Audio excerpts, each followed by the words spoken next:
प्राचीन समय में विजयनगर नाम में एक राजा था। इस राज्य के राजा का नाम कृष्णदेव राय था।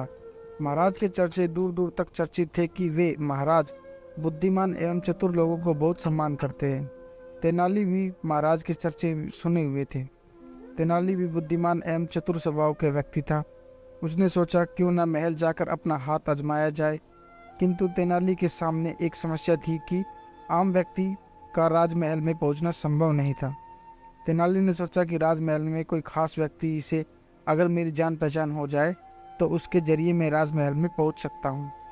कुछ समय पश्चात तेनाली की शादी मगरा से हो गई। उसके 1 साल बाद तेनाली ने एक लड़का हुआ।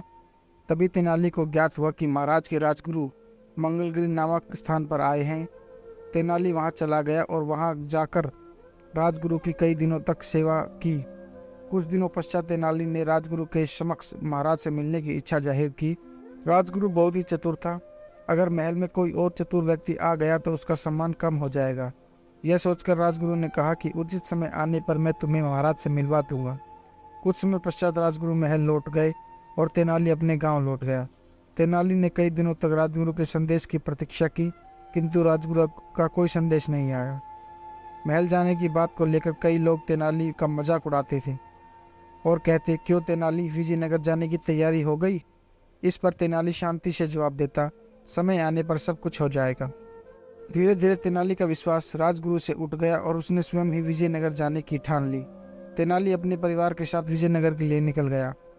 यात्रा में जब कभी तेनाली को कुछ समस्या आती तो वह राजगुरु का नाम लेता, जिससे समस्या का निवारण हो जाता। पर तेनाली ने अपनी माँ से कहा, व्यक्ति जैसा भी हो लेकिन उसका नाम ऊंचा हो तो सारे कार्य हो जाते हैं।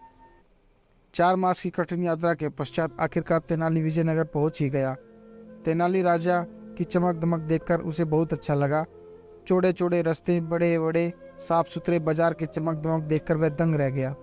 उसने एक परिवार से प्रार्थना की कि उसे एवं उसके परिवार को कुछ दिनों के लिए आश्रय दिया जाए। उसके पश्चात तेनाली महाराज की ओर निकल गया।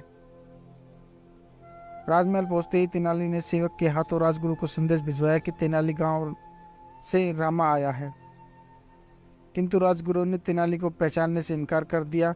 तेनाली जबरदस्ती राजगुरु से मिलने पहुंच गया, किंतु राजगुरु ने तेनाली को धक्के देकर निकाल दिया।